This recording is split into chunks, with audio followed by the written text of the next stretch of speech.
हमारे जीवन में कोई कार्य नहीं परमेश्वर का होता, हम कोई कार्य को देख नहीं पाते। परमेश्वर में तो होते हैं, परमेश्वर में तो चलते हैं, लेकिन फिर भी हम परमेश्वर के कामों को अपने जीवन में नहीं देख पाते हैं। क्यों? क्योंकि हमारा जो मन है वो सदा ही शिकायत करने वाला मन है, सदा ही कुड़कुड़ाने वाला मन है, और हम किसी बात में भी ऐसे परमेश्वर का धन्यवाद नहीं करते। हमारा मन धन्यवादी बने रहने वाला हमारा मन नहीं है, जबकि परमेश्वर की क्या इच्छा है हमारे लिए, हम एक वचन से देखते हैं कलीसिया।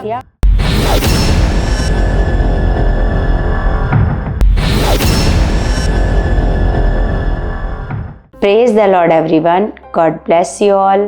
परमेश्वर आप सबको बहुत सारी बरकतें और आशीषें मसीह में दे चुके हैं। सर्वशक्तिमान जीवित पिता परमेश्वर हमारे बीच में मौजूद है, क्योंकि परमेश्वर का वचन कहता है, जहाँ 2 या 3 तुम मेरे नाम से इकट्ठा होते हो, उस जगह पर मैं मौजूद होता हूँ। हमारा परमेश्वर हमारे बीच में मौजूद है ना। तो सच में कलीसिया, हमारा परमेश्वर हम लोगों को चाहता है कि परमेश्वर ये चाहता है कि हम बुद्धि में और समझ में और ज्ञान में क्या करें, आगे बढ़ते जाएं, है ना। क्योंकि परमेश्वर ने जब हम लोगों को चुना था तो हम लोग मूर्ख थे, क्योंकि परमेश्वर का वचन कहता है कि परमेश्वर कहता है, मैंने जगत के मूर्खों को चुन लिया, है ना। तो जब हम चुने गए थे तो तब हम मूर्ख थे, लेकिन फिर परमेश्वर ये चाहता है कि तुम लोग क्या बनो, बुद्धिमान बनो, तुम्हारे पास परमेश्वर का ज्ञान हो, परमेश्वर की समझ हो, है ना। हर चीज़ आप लोगों को पता हो, क्योंकि परमेश्वर का वचन ये भी कहता है कि मेरा ज्ञान ना होने से परमेश्वर की प्रजा क्या होती है, नाश होती है ना। तो सच में जब हम लोगों को परमेश्वर के वचनों का सही से ज्ञान नहीं होता कि हमें किस प्रकार परमेश्वर पर विश्वास करना है ना, किस प्रकार परमेश्वर के साथ मन रखना है, तो फिर अगर हमारा मन वैसा नहीं होता तो फिर हमारे जीवन में कोई भी परमेश्वर का कार्य हमारे जीवन में नहीं होता, है ना। तो फिर दुष्ट को ऐसे हमारे जीवन में मौका मिलता है, क्योंकि शैतान को पता है कि इनके पास इनके पिता का ज्ञान ऐसे नहीं है ना। तो सच में कलीसिया, आज भी हम ऐसे देखते हैं कि परमेश्वर ने हम लोगों को ऐसे एक वचन दिया है। परमेश्वर ये चाहता है कि परमेश्वर के जो लोग हैं, परमेश्वर के चुने हुए लोग हैं, वो परमेश्वर के साथ क्या बने रहें, ऐसे धन्यवादी बने रहें, है ना। कलीसिया, जब हमारा मन शिकायत करने वाला होता है और हम हर बात में शिकायत करते रहते हैं और धन्यवादी नहीं बने रहते, तो फिर क्या होता है, फिर हमारे जीवन में ऐसे ठहराव आ जाता है, हमारे जीवन में कोई कार्य नहीं परमेश्वर का होता, हम कोई कार्य को देख नहीं पाते। परमेश्वर में तो होते हैं, परमेश्वर में तो चलते हैं, लेकिन फिर भी हम परमेश्वर के कामों को अपने जीवन में नहीं देख पाते हैं। क्यों? क्योंकि हमारा जो मन है वो सदा ही शिकायत करने वाला मन है, सदा ही कुड़कुड़ाने वाला मन है, और हम किसी बात में भी ऐसे परमेश्वर का धन्यवाद नहीं करते। हमारा मन धन्यवादी बने रहने वाला हमारा मन नहीं है। जबकि परमेश्वर की क्या इच्छा है हमारे लिए, हम एक वचन से देखते हैं कलीसिया। पहला थिस्सलुनीकियों 5 अध्याय 5 का हम पढ़ते हैं 16। तो इसमें लिखा है कि सदा आनंदित रहो, है ना। परमेश्वर का वचन ये कहता है कि ऐसे निराशा नहीं अपने मन में आने देनी, और अपने मन को ऐसे अशांत नहीं करना, सदा क्या रखना है, सदा आनंदित रहो, और लिखा है निरंतर प्रार्थना में लगे रहो, है ना। परमेश्वर की इच्छा है कि हम सदा आनंदित रहें और निरंतर प्रार्थना ऐसे करें, है ना।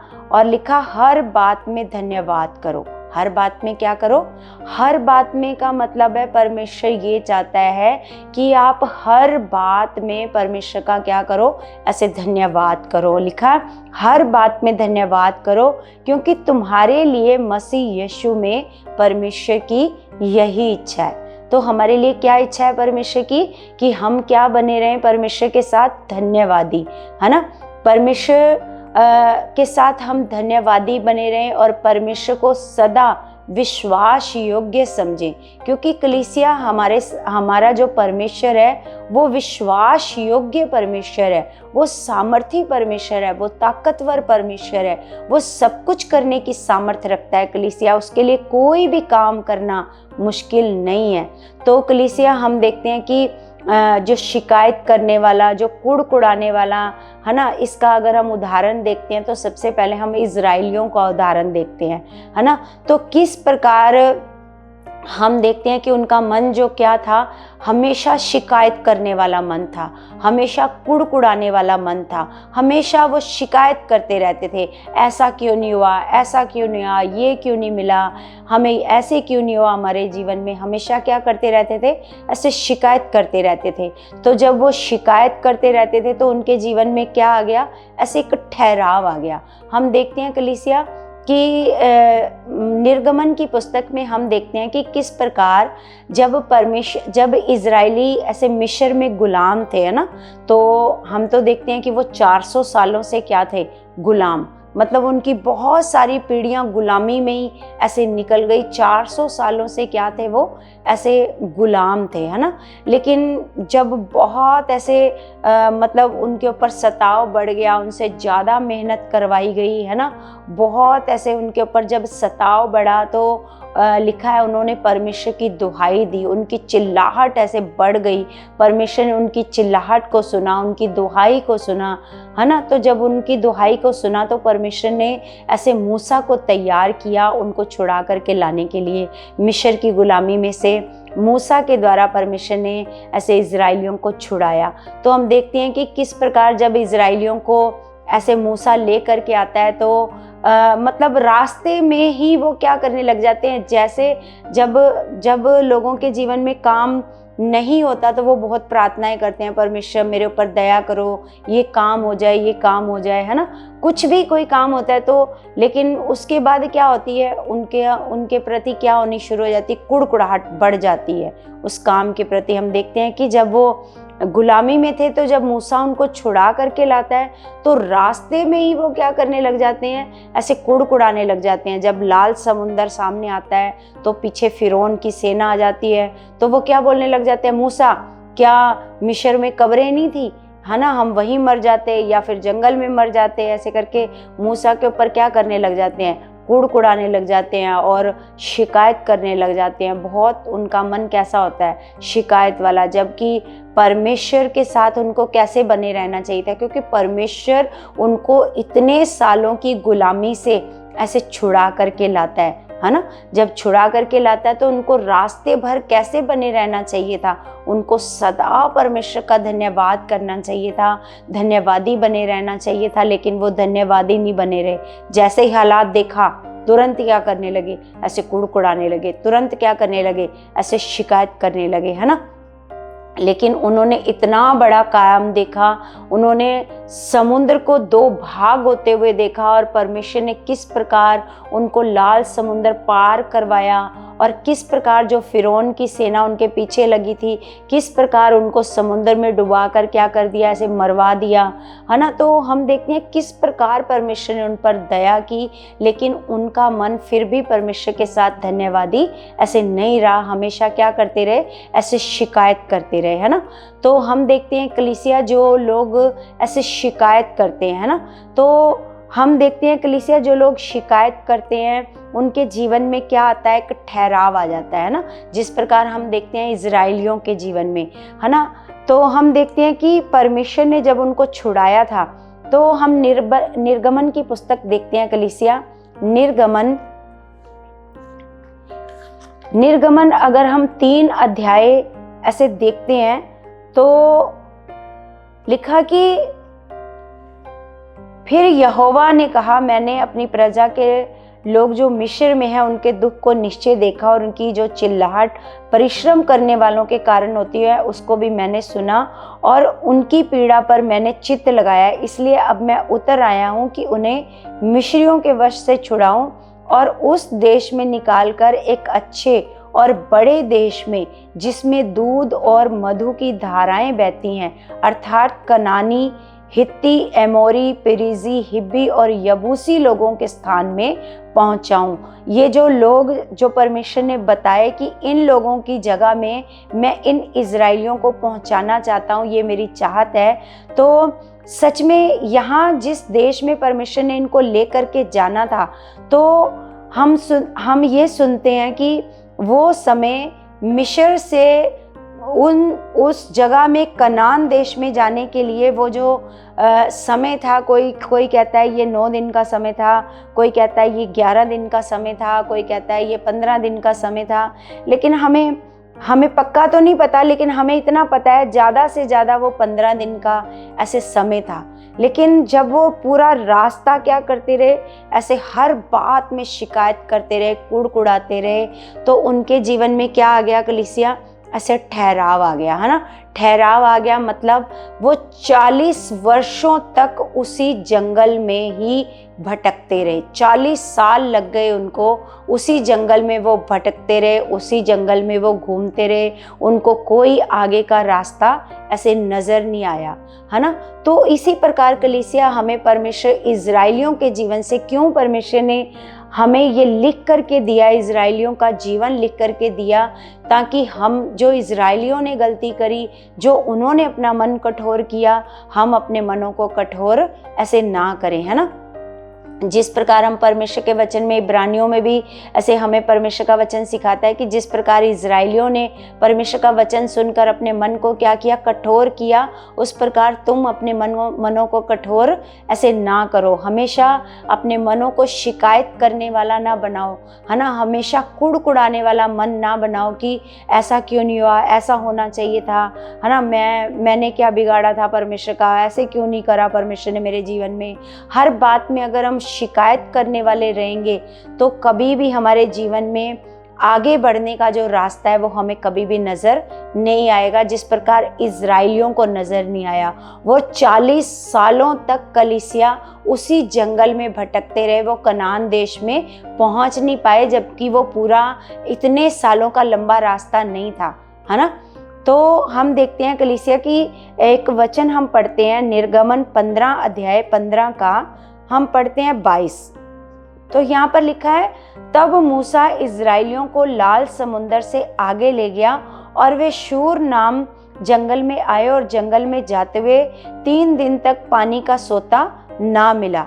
क्यों नहीं मिला? क्योंकि मन शिकायत वाला है, मन कुड़कुड़ाने वाला है, मन धन्यवादी नहीं है, उनका मन प्रार्थना करने वाला नहीं है कि परमेश्वर तेरा धन्यवाद हो, आप हमें इतने सालों की गुलामी से ऐसे छुड़ा करके लाए हो परमेश्वर, हमारा विश्वास है आगे भी आप हमारे साथ अच्छा ही करोगे परमेश्वर, हमारे लिए आप इंतज़ाम ही करोगे परमेश्वर।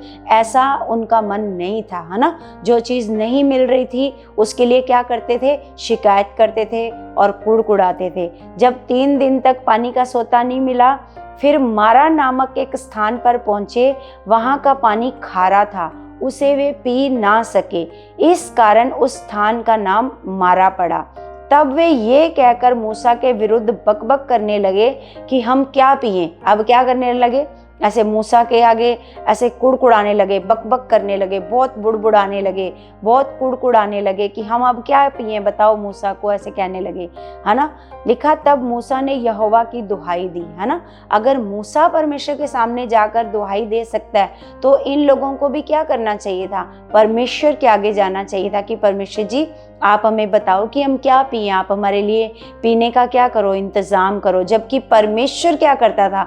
परमेश्वर सर्वदा उनका क्या करता था? इंतज़ाम करता था। क्योंकि आपने देखा होगा परमेश्वर एक चट्टान उनके साथ साथ चलती थी, है ना। चट्टान उनके साथ साथ चलती थी, तो जिससे पानी की धाराएं बहती थी, जिसमें से पानी पीकर वो अपने आप को क्या करते थे? तृप्त करते थे, है ना। और एक मेघ का खंबा, एक बादल का खंबा, है ना, और एक परमेश्वर आग का खंबा उनके साथ साथ चलाता था।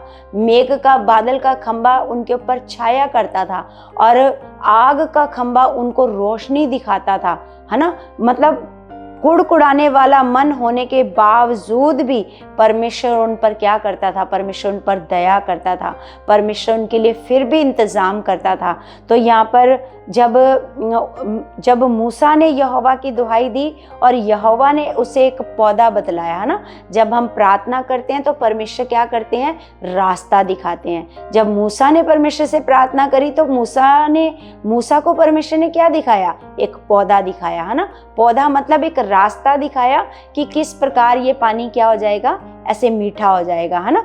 तो लिखा है, जब मूसा ने यहोवा की दुहाई दी और यहोवा ने उसे एक पौधा बतला दिया, जिसे जब उसने पानी में डाला तब वह पानी मीठा हो गया। मतलब सॉल्यूशन है ना, परमेश्वर के पास है, हर समस्या का हल है। लेकिन अगर हम प्रार्थना में जाएंगे, परमेश्वर से प्रार्थना में पूछेंगे, जिस प्रकार मूसा प्रार्थना में परमेश्वर के पास गया तो परमेश्वर ने उस समस्या का हल बताया कि परमेश्वर अगर ये पानी खारा है तो ये मीठा कैसे होएगा। तो जब परमेश्वर से उसने प्रार्थना करी, दुहाई दी, तो परमेश्वर ने उसको रास्ता दिखाया, उसको एक पौधा दिखाया जिसको डालने से पानी क्या हो गया, मीठा हो गया, है ना। तो इसी प्रकार कलीसिया हमें परमेश्वर सिखाते हैं कि कुड़कुड़ाने वाले मन से हमें परमेश्वर कुछ नहीं देगा, शिकायत करने वाले मन से परमेश्वर हमें कुछ नहीं देगा, कोई रास्ता नहीं हमें दिखाएगा, है ना। तो अगर हम धन्यवादी बने रहेंगे, क्यों परमेश्वर चाहता है कि हम क्या बने रहें, हम निरंतर प्रार्थना करें और क्या करें, धन्यवादी बने रहें। जब हम धन्यवादी बने रहते हैं तो चाहे कितना भी बड़ा हालात क्यों ना हो हमारे जीवन में, परमेश्वर उस हालात में हमें क्या दिखाता है, रास्ता दिखाता है कि ये हालात कैसे जाएगा तुम्हारे जीवन से, ये हालात से आप कैसे बाहर आ जाओगे, है ना। तो हर चीज़ के लिए परमेश्वर हम लोगों को रास्ता दिखाता है। लेकिन अगर हमारा मन धन्यवादी नहीं है, हमारा मन शिकायत करने वाला है, हमारा मन कुड़कुड़ाने वाला मन है, तो बेशक वो रास्ता हमारे सामने होएगा तो हम लोगों को वो रास्ता नजर नहीं आएगा, है ना। तो आगे हम पढ़ते हैं कि वहीं यहोवा ने उनके लिए एक विधि और नियम बनाया और वहीं उसने ये कहकर उनकी परीक्षा की, यदि तो अपने परमेश्वर यहोवा का वचन तन मन से सुने और जो उसकी दृष्टि में ठीक है वही करे और उसकी आज्ञाओं पर कान लगाए और उसकी सब विधियों को माने, तो जितने रोग मैंने मिस्रियों पर भेजे हैं उनमें से एक भी तुझ पर ना भेजूंगा। तो परमेश्वर ने वहीं उनको क्या कहा कि अगर अभी भी जो परमेश्वर का वचन है उसको आप तन मन से सुनोगे, परमेश्वर की विधियों को, परमेश्वर की आज्ञाओं को मानोगे, तो जितने रोग मैंने मिस्रियों पर भेजे हैं उनमें से एक भी रोग तुम्हारे ऊपर नहीं आएगा, है ना। तो परमेश्वर फिर भी उनसे क्या कर रहे हैं, परमेश्वर फिर भी उनके साथ वादा कर रहे हैं ना कि कोई भी मैं तुम्हारे ऊपर हालात को नहीं भेजूंगा, कोई रोग को नहीं भेजूंगा। तो इस प्रकार, क्योंकि मैं तुम्हारा चंगा करने वाला यहोवा हूँ। परमेश्वर उनको कहते हैं क्योंकि मैं तुम लोगों को बीमार करने वाला नहीं, हालात देने वाला नहीं, मैं तो क्या हूँ, चंगा करने वाला परमेश्वर हूँ। तो कलीसिया, सच में हम लोगों को परमेश्वर, हमारे जीवन से परमेश्वर हम लोगों को सिखाते हैं कि हम हमारे जीवन में किस प्रकार परमेश्वर के काम होंगे, है ना, किस प्रकार परमेश्वर के कामों को हम अपने जीवन में देख सकते हैं। चाहे हालात कितना भी बड़ा क्यों ना हो, चाहे बीमारी कितनी भी बड़ी क्यों ना हो, लेकिन अगर हम उस बीमारी में भी परमेश्वर के आगे जाएंगे, धन्यवाद करेंगे कि परमेश्वर जी आप हमें बताओ कि ये बीमारी, ये हालात हमारे जीवन से कैसे जाएगा, तो परमेश्वर आपको रास्ता दिखाएंगे। परमेश्वर आपके साथ खड़े रहते हैं। परमेश्वर सर्वदा सर्वदा आपका साथ देने वाले परमेश्वर हैं, क्योंकि परमेश्वर का वादा है कि मैं तुम लोगों को कभी नहीं छोड़ूंगा और तुम लोगों को कभी भी नहीं त्यागूंगा। क्योंकि कलीसिया, सच में जिस परमेश्वर ने हम लोगों को चुना है वो विश्वास योग्य परमेश्वर है।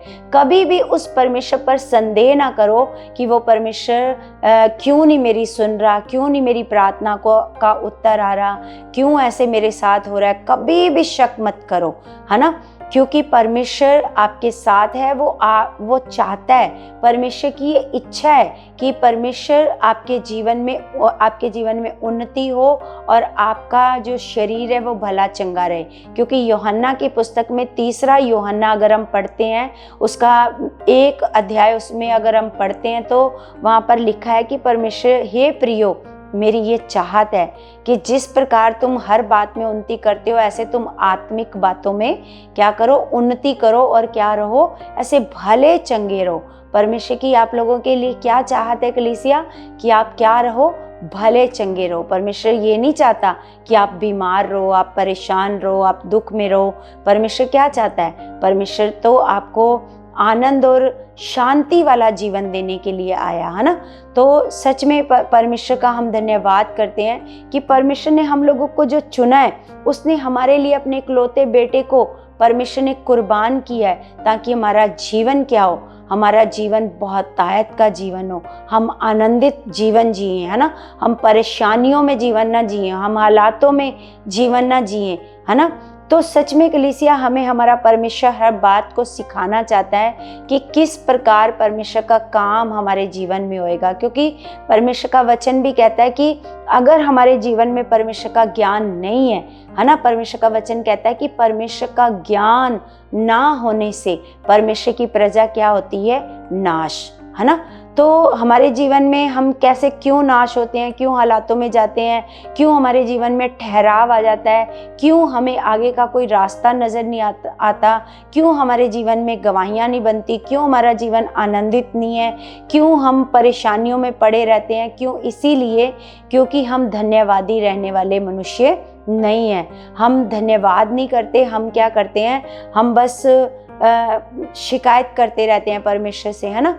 क्योंकि परमेश्वर का वचन कहता है, परमेश्वर का वचन ये कहता है कि किसी भी बात की चिंता मत करो, है ना, परंतु हर बात में क्या करो, धन्यवाद। परमेश्वर का फिर से ये वचन है कि हर बात में क्या करो, ऐसे धन्यवाद करो और तुम्हारे प्रार्थना निवेदन धन्यवाद के साथ परमेश्वर के सम्मुख क्या किए जाएं, ऐसे उपस्थित किए जाएं, है ना।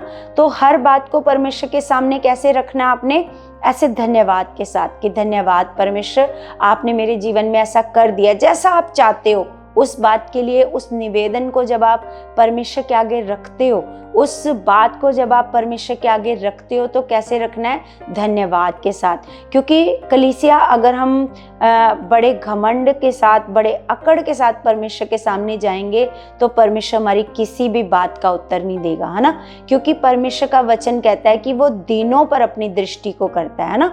जो दीन मन से, नम्र मन से परमेश्वर के सामने जाते हैं तो वो उन पर अपनी दृष्टि को करता है। लेकिन जो घमंड के साथ जाते हैं, कि जिस प्रकार हम देखते हैं कि अगर परमेश्वर ने, है ना, परमेश्वर के वचन में लिखा है कि वो घमंडियों से क्या करता है, ऐसी घृणा करता है। जो घमंड वाले मन से ऐसे परमेश्वर के सामने जाता है तो फिर वो कोई भी अपने जीवन में परमेश्वर के कार्य को ऐसे नहीं देख पाते हैं, है ना। तो सच में कलीसिया, क्योंकि परमेश्वर नम्र व्यक्तियों को पसंद करता है, जो नम्र मन से परमेश्वर के सामने जाते हैं, जो अपने आप को परमेश्वर के सामने दीन बनाते हैं, है ना। तो परमेश्वर उनको क्या करता है, पसंद करता है, उनकी दुहाई को सुनता है। क्यों परमेश्वर ने, हम सुनते हैं कि, हम सीखते हैं कि निर्गमन की पुस्तक में परमेश्वर ने क्यों मूसा को चुना, है ना। क्योंकि परमेश्वर का वचन कहता है वो पृथ्वी भर में क्या था, ऐसे नम्र व्यक्ति था, इसलिए परमेश्वर ने उसको चुना ताकि परमेश्वर उसके द्वारा इतने बड़े कार्य को करे और इतने लोगों को वो गुलामी से छुड़ा करके लाए, है ना। अगर मूसा नम्र नहीं होता तो जैसे इजरायली कुड़कुड़ा रहे थे, बार बार कुड़कुड़ा रहे थे, तो उनके कुड़कुड़ाने से उनको जंगल में ही छोड़ करके क्या करता, ऐसे आ जाता। लेकिन हम देखते हैं कि जब परमेश्वर उनके लिए ऐसे क्रोध से भर जाता था, जब वो मतलब बहुत ऐसे परमेश्वर की अनाज्ञाकारिता करते थे, तो जब परमेश्वर के मन में बड़ा उनके लिए क्रोध आता था तो मूसा ही था जो परमेश्वर के क्रोध को क्या करता था, ऐसे शांत करता था, है ना। तो मूसा ही था जो परमेश्वर से बातें करता था, क्योंकि मूसा नम्र ऐसे व्यक्ति था ना। तो मूसा क्या करता था, परमेश्वर से बात करके जो परमेश्वर के मन में जो इजराइलियों के प्रति ऐसे क्रोध होता था, उसको मूसा क्या करता था, ऐसे अपनी बातों से उसको क्या कर देता था, शांत करता था ना। तो सच में कलीसिया, परमेश्वर से अगर हमें कोई काम लेना है, परमेश्वर हमारी प्रार्थनाओं को सुने, हमारी प्रार्थनाओं का उत्तर दे, हमारे जीवन में बड़े काम करे, हमारे जीवन में बड़ी गवाहियाँ बने, तो कलीसिया आपको बड़े नम्र मन के साथ और धन्यवाद के साथ परमेश्वर के सामने जाना होगा, है ना। तो परमेश्वर आपको सिखाता है हर बात में। क्यों परमेश्वर ने यहाँ पर इजराइलियों का जीवन आपके सामने रखा, क्यों परमेश्वर ने आपको सिखाया है, ये एक उदाहरण है आपके लिए, है ना। क्योंकि इजराइलियों को 40 साल लग गए कलीसिया, उनकी कितनी पीढ़ियां जंगल में नाश हो गई है ना। तो कितने साल लग गए उनको अपने प्रतिज्ञा किए हुए देश में पहुंचने में, है ना। तो अगर आप भी कलीसिया, अगर आप धन्यवादी बने रहोगे हर बात में, चाहे आपका काम अभी नहीं हुआ फिर भी आप क्या कहो, परमेश्वर को धन्यवाद दो कि परमेश्वर जी मैं विश्वास करती हूँ मेरा ये काम हो चुका है। आप विश्वास ऐसे धन्यवाद दो परमेश्वर को, है ना। तो जैसे जैसे आप धन्यवाद देते जाओगे लगातार, क्योंकि वो विश्वास योग्य परमेश्वर है जिसने आपके साथ वादा किया है कि मैं तुम लोगों को कभी नहीं छोड़ूंगा और तुम लोगों को कभी भी नहीं त्यागूंगा और तुम लोगों को कभी भी धोखा नहीं दूंगा। क्योंकि सच में वो परमेश्वर है, वो विश्वास योग्य परमेश्वर है। वो मनुष्य नहीं है कि अपना मन बदल ले, है ना। जिस प्रकार हम गिनती की पुस्तक में पढ़ते हैं कि ईश्वर मनुष्य नहीं है कि वो झूठ बोले या अपने मन को वो बदल ले, अपनी इच्छा को वो बदल ले। क्योंकि जो परमेश्वर की पहले इच्छा थी आपको बचाने की, आपको छुड़ाने की, तो आज भी परमेश्वर की वही इच्छा है आपको बचाने की, आपको छुड़ाने की, आपको एक बहुतायत का जीवन देने की परमेश्वर की ये इच्छा है। तो सच में कलीसिया, लेकिन अगर हम इजराइलियों की तरह बने रहेंगे, है ना, परमेश्वर के वचन के ऊपर कोई मन नहीं लगाएंगे, है ना, तो हमारे जीवन में भी क्या आ जाएगा, ठहराव आ जाएगा और हमें कोई भी आगे का मार्ग नजर नहीं आएगा, कोई गवाही नहीं बनेगी, है ना। बल्कि क्या हो जाएंगे, परमेश्वर के वचनों को अनाज्ञाकारिता कर करके हमारे जीवन में क्या आ जाएगा, नाश हो जाएंगे ना।